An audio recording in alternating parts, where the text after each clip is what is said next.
To God be the glory. We welcome you now to the Warren Flew debate. Does God exist? Dr. Flew affirms, I know that God does not exist. About babies and women, I don't think I can usefully say anything more. I'm afraid that here we shall just have to leave that subject, or as far as I'm concerned, we shall have to leave that subject for the public to decide, because I can't, I think, say anything more that will illuminate any further the questions about vague notions and differences of degree. About value, I had hoped that I'd said a lot that would be helpful. Indeed, I still rather think that I said a lot that would be helpful, but there's clearly one distinction that I can usefully make now before going on to something else. And that is a distinction between moral law and moral obligation on the one hand and legal laws. Now, as regards Nuremberg, it seems to me that what the court at Nuremberg was at least claiming, and the only basis on which it was justified to enacting as a court and prescribing legal punishments, what they were at least claiming was that there was an already existing system of international law which that court was acting in accordance with and prescribing the punishments appropriate to offences against that system of law.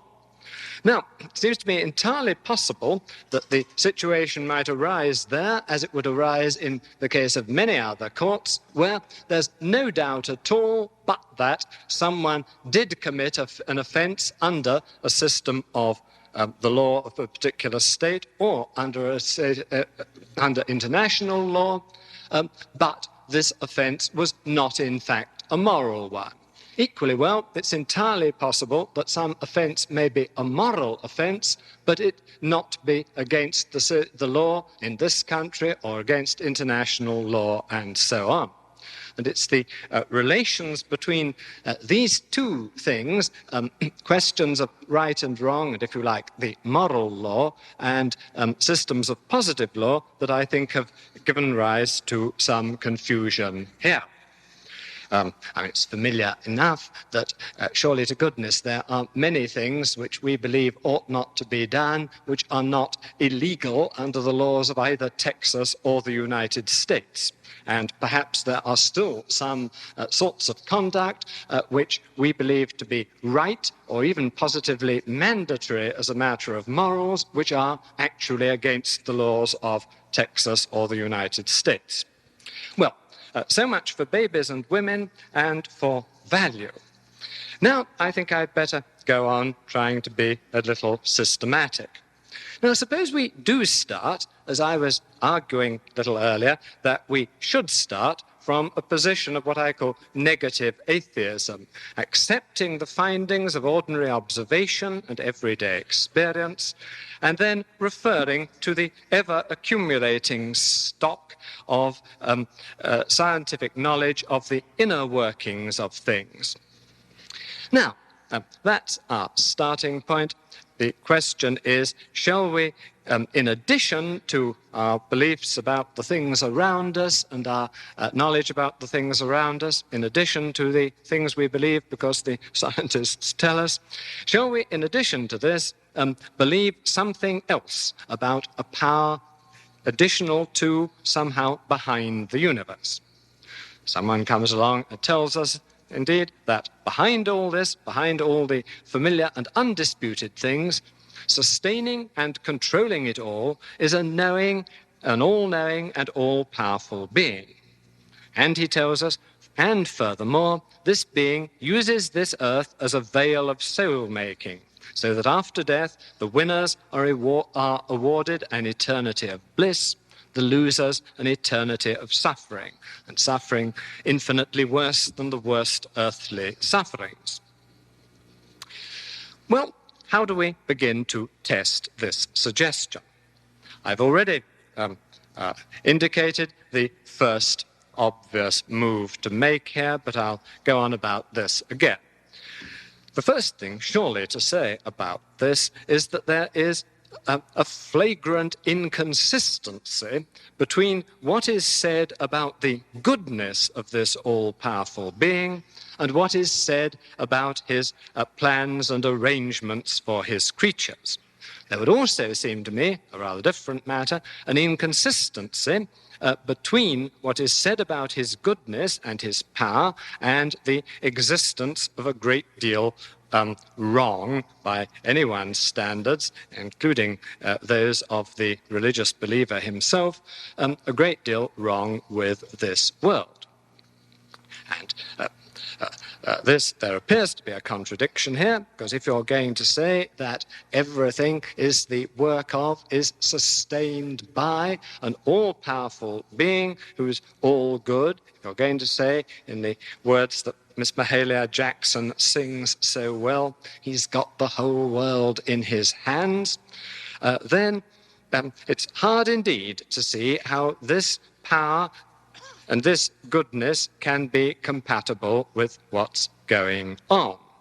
But still worse than the question of the difficulty of reconciling these claims with the familiar facts of the world, I think, is the difficulty of reconciling the account of God's goodness and justice with what is then said about how he planned to create a lot of conscious creatures, us, and he did this in the full awareness that some of them were going to enjoy eternal bliss, and they were going to be kept in this condition by his sustaining causality, and others of them, perhaps the majority, were going to be in unlimited and eternal torment and to be sustained in this condition by his power.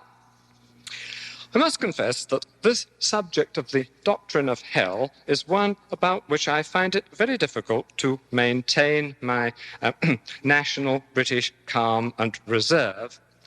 But let me, with what restraint I can muster, say that if anything can be known to be monstrously, inordinately wrong and unjust, it is that the being it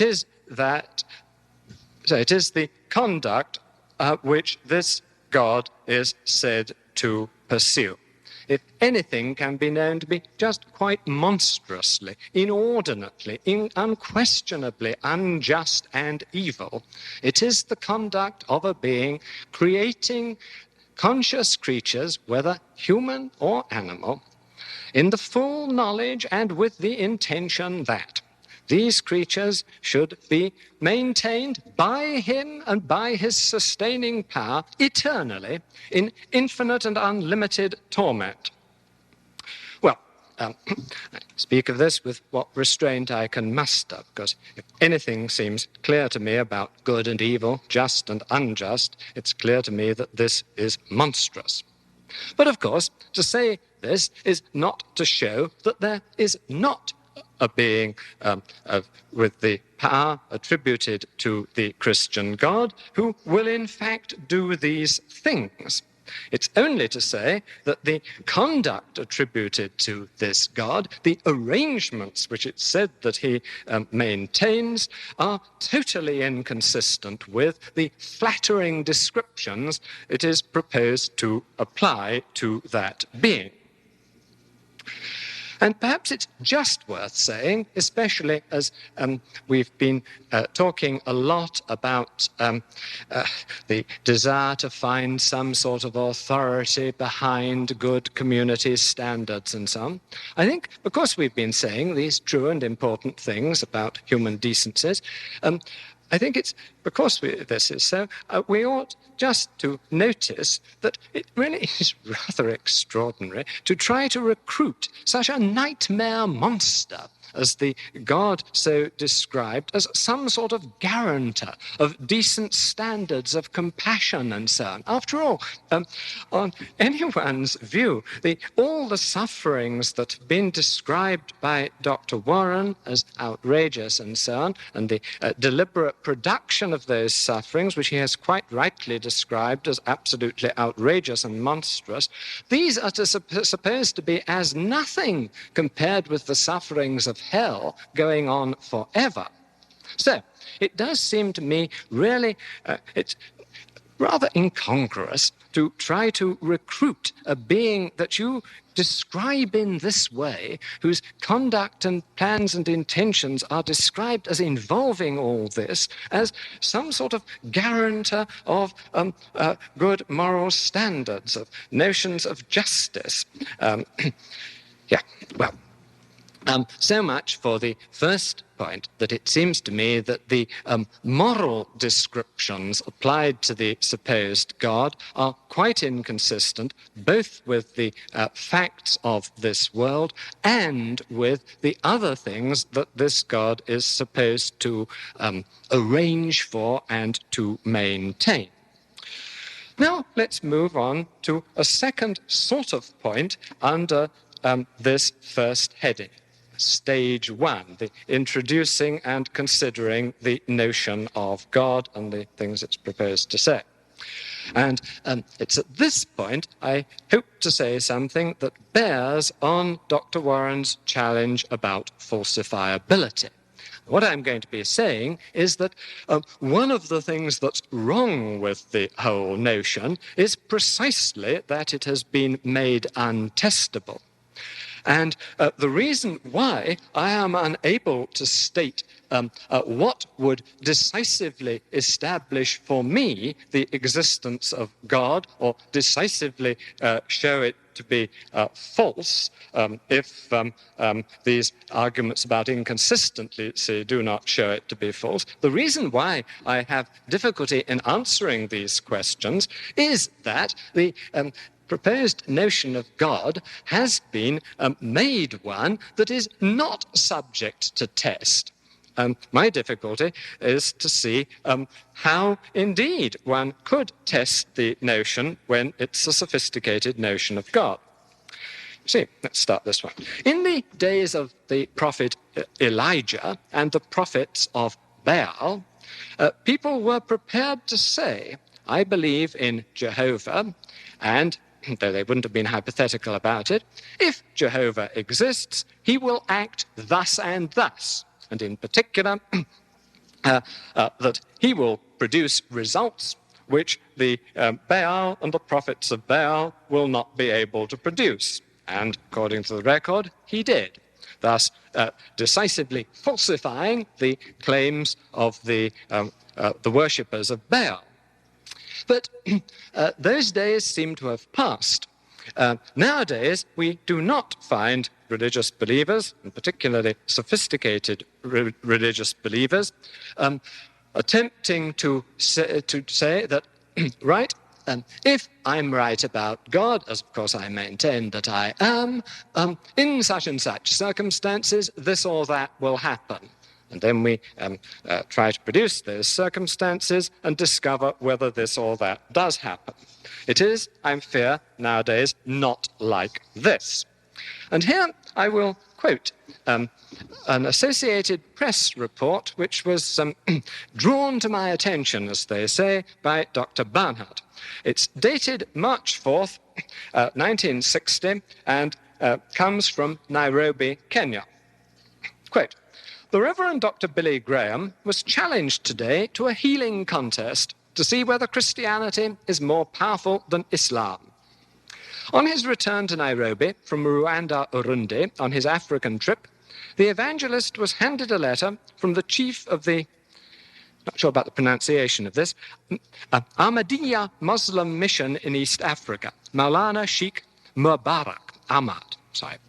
Contending that Islam alone is the living religion on earth through which man can attain salvation, and contending that Christianity is utterly devoid of any heavenly blessing or true guidance for man, the letter suggested that 30 incurables be certified by the Director of Medical Services of Kenya and be equally divided between you and me by lots, the experimental group and the control group. Sorry, that was my parenthesis. We may then be joined by 6 persons of our respective faiths in prayer to God for the recovery of our respective patients, to determine as to who is blessed with the Lord's grace and mercy, and upon whom his door remains closed. Yes. Well, apparently, Dr. Billy Graham, discreetly perhaps, refused to take the challenge, and his aides reported that it was very unlikely that he would even comment on the challenge. Now, I'm sure that many people here will think that I've been a little vulgar and unrefined mentioning something like that.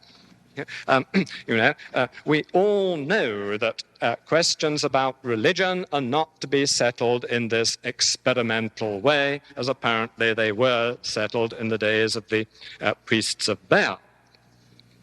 They're settled in this way in many other circumstances. I read recently the saga of Burnt Njal, the Icelandic saga, and discovered from that saga that when the first Christian missionary arrived in Iceland, there happened to be a berserk at the court of the king, I suppose, but the person they went to, and it was suggested they should have a test and see whether the existing priests were able to cure the berserk or whether the Christian ones could. The Christian ones succeeded, and these Icelanders, honorable blonde Icelanders, instantly kept their word.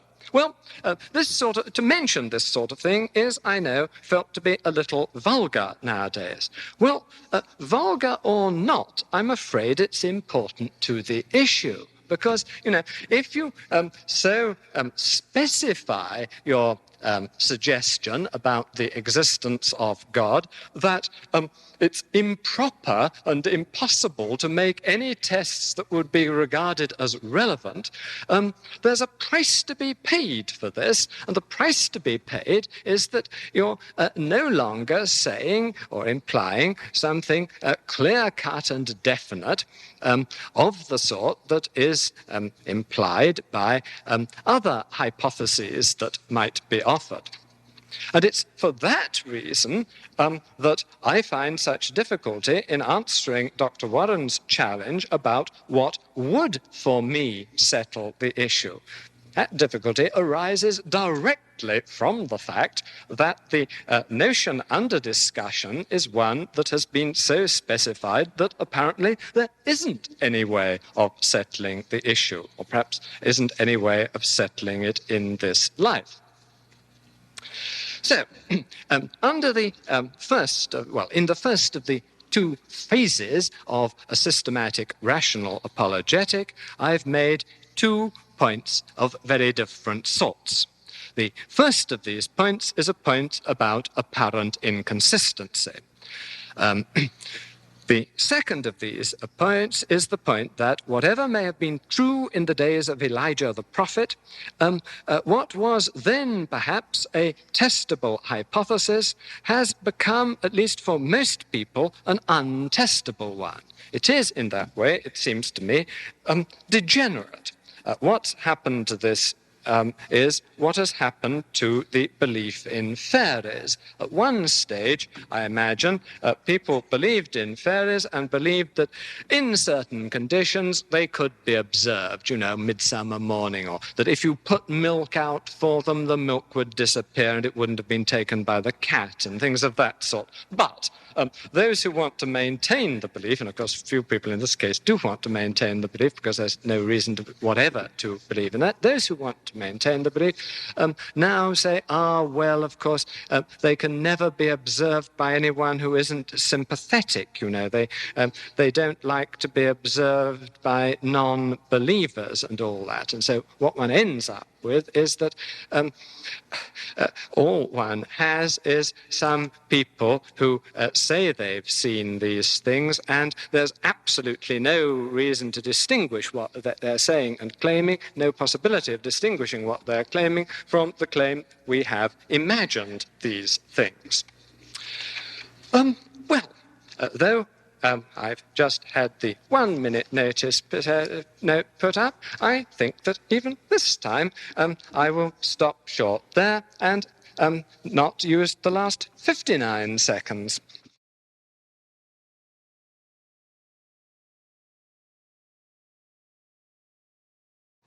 Dr. Flew, gentlemen moderators, ladies and gentlemen, I'm before you now for the second speech of this session tonight to reply to what you just heard from my honorable opponent. He begins by reference to Nuremberg and holds that this is a recognition only of international law. I have shown that in the way he has answered the questions tonight that he himself does not believe that, for he said that judges did not have the right to say that the Nazis were not guilty of objective moral wrong. That takes away his point here. It recognizes still a higher law than that, and he has chosen not to deal with it at all, even though I have spoken at length on it and presented a number of charts in the matter. He persists in claiming that he's involved in what he calls negative atheism, which seems to be amounting to nothing more than agnosticism. I warned you in the beginning to watch to see if Dr. Flew would do this. He's in the habit of doing it. He's in the habit of shifting away from a thoroughgoing atheism in which he affirms, as he has in this debate, I know that God does not exist, to merely saying that I do not believe in God.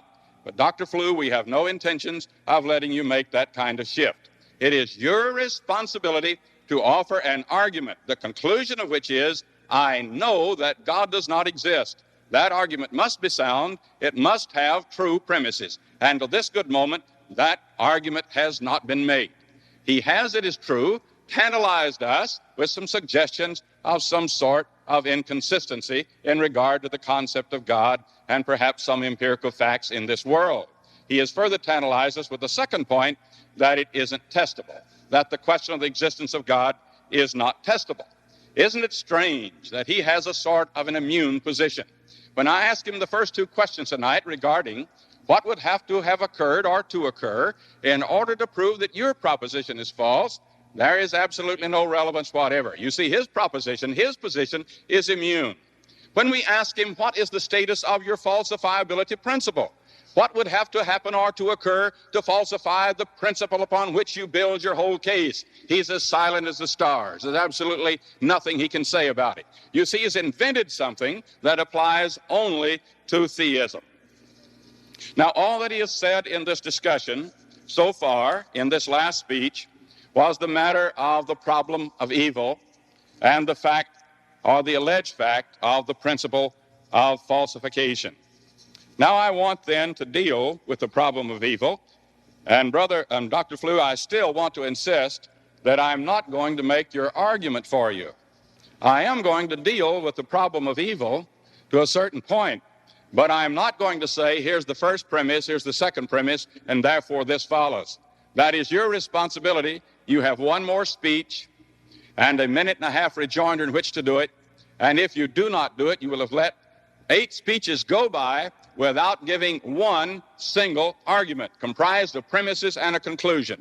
It is not enough to simply throw out statements. There's a very fine statement found in the book Critical Thinking by Professor Max Black, professor of logic at Cornell University, in which he quotes Isaiah's stamp to this effect, that 400 pages of crowded fact and argument may deceive the very elect, but when reduced to a 3-line syllogism, will lay bare the bones of the argument and expose the fallacious reasoning involved in it. Is that the reason why this learned man, who knows logic as well as he does, has not to this good moment given us one single precisely formulated logical argument? I suggest to you that all of us ought to be becoming suspicious that such is the case. Now, I am going to say this much about the problem of evil. That Dr. Flew is on record in his books, though he has not said it precisely here tonight. I'm going to do this much for him by citing from his books. He seems to accept this as a sort of basis of proceeding, that if evil exists, then God does not exist. That would constitute a first premise. Evil exists, therefore God does not exist. But let us note how easily this argument is refuted. First of all, his first premise is false. If the evil referred to is real objective evil and not just a matter of taste or opinion, then the premise should read, if evil exists, then God exists, because you cannot have objective moral law in the way that I've already explained unless there is the eternal ultimate good. This is the case because it involves the admission of a higher objective law. If he means that if evil exists and he means nothing more than that somebody has a feeling of disapproval, such as when somebody says, what about a drink or a glass of spinach juice? And he says, ugh, I don't like spinach juice. And somebody says, why don't you commit murder? And he says, ugh, I don't like murder. Why don't you commit adultery? I don't like adultery. Another fellow says, well, I do, and they're both right, you see. Now, you see, if the evil in this argument is subjective evil, then it's saying, like a man says, I believe it's wrong to wear a red coat on Wednesday morning. And if he sees a man wearing a red coat on Wednesday morning, he says, aha, you see, there's evil in God's world. Therefore, God does not exist. You see how utterly absurd it is. If he admits on the one hand that the evil in his argument is objective, then it demands a higher law and therefore demands ultimate good, who is God. If it's merely subjective, it isn't anything at all, amounts to absolutely nothing. His second premise is true, that is, that evil exists, and I will insist that it is real objective evil. But Flew involves himself in contradiction in connection with it. On the one hand, he admits real objective evil. He's done this on a number of occasions. He did it last night and answered the questions, and he did it tonight. To admit real objective evil is to get it beyond the mere function of a human mind. And yet he throws himself into utter self-contradiction when he admitted last evening that no value existed until human beings were in the world. Now, Dr. Flew, if there was no value until there were human beings, it absolutely has to follow that evil is nothing but a function of a human mind. It's nothing but a like or a dislike. And my friend, you'll never extricate yourself from that dilemma. On the other hand, he has argued that subjective evil is adequate. His atheistic position implies only subjective evil. Bear in mind now that he holds at one time nothing existed but dead matter, rocks and dirt. That's all there was. There was nothing of value. But along comes a time when there's a human being. He's already said, oh, Dr. Flew, you haven't rid yourself of the woman and the baby. No, not by a long shot. You have admitted. Note this carefully. He has admitted here is something non-human. He says it has never occurred. No human being now living, no human that has ever lived in the past was transformed from something that was non-human into being human. That simply has not occurred, never has occurred, he said. He further said that there is not any person now living who was born after being begotten by a male ape or some other non-human being and born of a female ape or some other non-human female, not now living or any person who ever did. I indicated to him, I showed him that the case that these are the only two possibilities even conceivable of transformation or of birth. He now has admitted that both of them have never occurred. Therefore, it's impossible that any human being has ever come from any way other than a human being except to begin by a miraculous way. And therefore, the whole doctrine of atheism has gone by the board. Now, this is the reason why Dr. Flew has avoided this question, though it does him no good because of the way he answered the other question. It actually has become moot to a certain degree because he has admitted, I do not see how any of his atheistic colleagues can now advance or endorse him in this matter because he has completely given up the atheistic position by admitting that there is absolutely no way that human beings have come into this world by evolution. Now, a summary then on the argument that Dr. Flew has made on not argument. That's giving it far too high a status. But the suggestions that he has made, the hints, the promises that he's made in connection with the problem of evil, I have shown that taking this from his book, which I tired of waiting for him to give, his first premise is simply false, and his second premise is contradictory and inconsistent with his own position, and the argument therefore should read that if evil exists, then God exists. Evil exists, that is moral objective, real moral objective evil, therefore God exists. Now, if he wants to go further into the problem of evil, I shall be ready for him. I shall be anxious for him to do so. Now the other matter, the matter of falsification. I want to turn to chart number 19H. Well, let's see.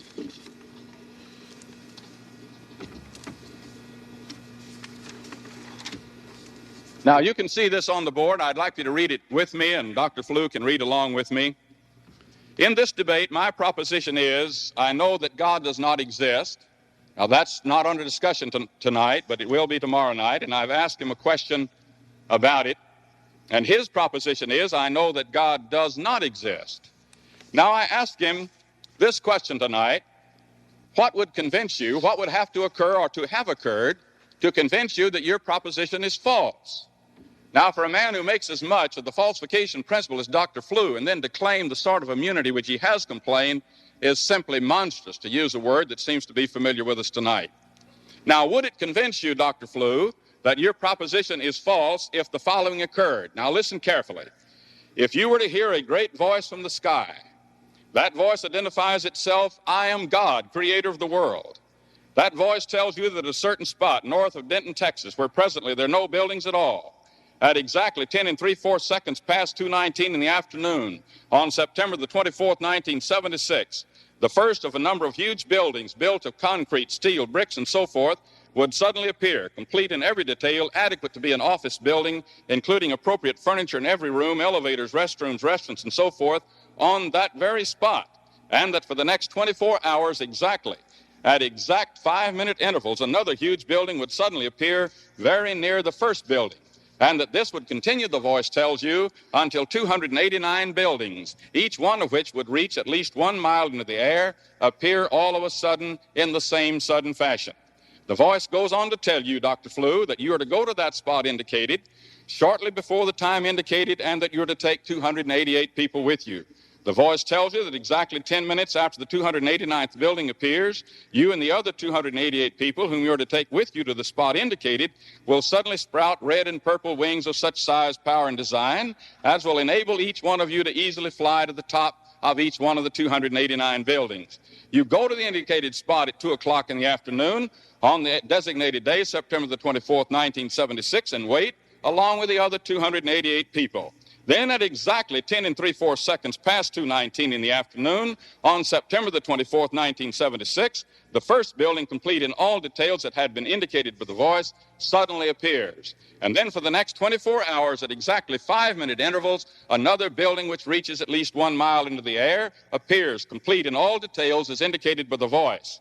Then exactly 10 minutes after the sudden appearance of the 289th building, you, Dr. Flew, and each one of the other 288 people suddenly sprout red and purple wings of such size, power, and design as to enable each one of you to easily fly to the top of one of the 289 buildings. Then each one of you 289 people does fly to the top of each of the 289 buildings. Then after all of this is completed, the great voice again speaks and says, I, God, have completed all of this. Dr. Flew, I want to know, would that convince you that your proposition is false? Now, surely you're not immune to that kind of answer. Surely that's not imprecisely stated. Now, to look at this proposition, I know that God does exist. Would it convince you, Dr. Flew, that my position is true if the following occurred? You hear a great voice from the sky. That voice tells you that exactly 15 1/2 seconds past 10:07 a.m. on October the 1st, 1976, he, the speaker, would raise that from the dead every person had been buried in a certain cemetery, let's say Cemetery X, and identifies himself as God. You go to the Cemetery X at 10 a.m. on October the 1st, 1976, and wait, and then at exactly 15 1/2 seconds past 10:07 a.m. on that date, October the 1st, 1976, every person who had been buried in that cemetery was raised from the dead. Now, surely, Dr. Flew, that's not imprecise. Surely you can understand it. Surely your proposition, surely your principle of verification and falsification is not immune from that. Now you tell me, true or false, this series of events would convince me of the truthness of your proposition, and the preceding series of events would convince me of the falsity of my own. Now, Dr. Flew, when you've handled with that, then we'll be ready to deal with more of the falsification principle. My friends, I submit to you that there is evidence of God Almighty in this world, and that material will be dealt with in a positive way in the following 2 evenings. Now, Dr. Flew has not given the argument that he has promised us. In all of the speech that you listened to, he came only up, he says, there seems to be some sort of contradiction. But Dr. Flew, you didn't show the contradiction. There are your fellow colleagues who say that the contradiction is not immediately evident, and they invent two quasi-logical rules which have some problem with them. Dr. Flew, I ask you to come up forthrightly to this audience and admit that that contradiction is not immediately evident, and then to try to give us these quasi-logical rules that will make it evident, and then we'll have the kind of discussion that these people came here to hear. Not merely to say, here is a very curious idea, or it seems to me to be monstrous. It's not enough to make an assertion. There is a great deal of difference between an assertion and an argument. I can say the moon is made out of green cheese and offer no support for it. That's an assertion. But if I say this is the case and this is the case and therefore this follows from it, that's an argument. Now, Dr. Flew, you haven't done that. Now, in the remaining part of my time tonight, I don't want to continue with the concessions and the admissions of defeat and the self-contradictions which have already been made by my learned colleague. Continuing with the concessions made last evening in regard to question number 3. On this question, Dr. Flew concedes that there can be no wrong unless you violate some law. No, I've already covered that. Question number 5. In regard to this question, Dr. Flew concedes that you can deduce from empirical fact the state of affairs that is transcendent of the universe. I discussed that briefly at the end of the last time. What I want to reemphasize is that this constitutes an admission that you can reason from empirical fact of this world to the state of affairs that is transcendent of the world. He therefore has admitted the basic thrust of the theistic argument. That does not constitute on his part anything at all of an argument to show that God does not exist, but it does constitute a very fatal admission, a very strong concession, so far as my case is concerned, that will be before you tomorrow evening and the evening following. He has already admitted, as I've indicated to you, that there has never been a human being that has been transformed from a non-human. He has admitted that no human being has ever been born of a non-human being. And let me ask the projector operator to put for us on the chart, on the board, chart number 41Z. Now, this is stated, a logical argument stated in symbolic terms. It really is very simple. I ask you simply, in a way, to ignore the symbolic terms if you're not familiar with them, because they're very easily explained. You'll notice the first line, I've indicated what is called strong disjunction. Now, that means that one of the propositions is true and the other is false. The C and the E stand for statements or propositions, and it means men or women or human beings owe their origin either to creation or to evolution. That means if one is false, the other is true. If one is true, the other is false. If by creation, then by God. Of course, that could be the only means by which creation would occur. The third proposition, in which I have there in a little sign that looks like a horseshoe, and then a B and a wedge and a T inside of a parenthesis, means that if evolution is true, then it is either by birth from some non-human thing or by transformation of some non-human thing. Now, Dr. Flew has already admitted, as you look at line 4, that it is not by birth. Therefore, that little sign, that little tilde-looking thing in front of the B means it is false, that B means it's false, that anybody, any human being was ever born of a non-human being. And then the next one, point 5, the not T means that no human being ever came into being by being transformed from some ape or some other non-human being. Therefore, the sixth line, by conjunction, putting those two together, you have it is false that human beings came in the world by birth from non-human things, or they were transformed by some non-human thing. And then by what we call De Morgan's theorem, we have the combination or the transition into it is false that either that human beings are here either by birth from non-human or by transformation by non-human. Now then, by modus tollens, the law which indicates that any proposition which implies a false proposition is itself false, and going back up to point 3, where you have E implies B or T, and now we have it is false that B or T, therefore it follows that E is false. Therefore, by admitting neither by birth nor by transformation, Dr. Flew has admitted that evolution is false. And since we have it go back to number 1, the strong disjunction, it means that creation is the case, and therefore God is the originator of man. The churches of Christ are not only committed to the existence of God, but are also committed to the restoration of New Testament Christianity. We invite you to visit our services. Any questions or comments concerning this debate are welcome.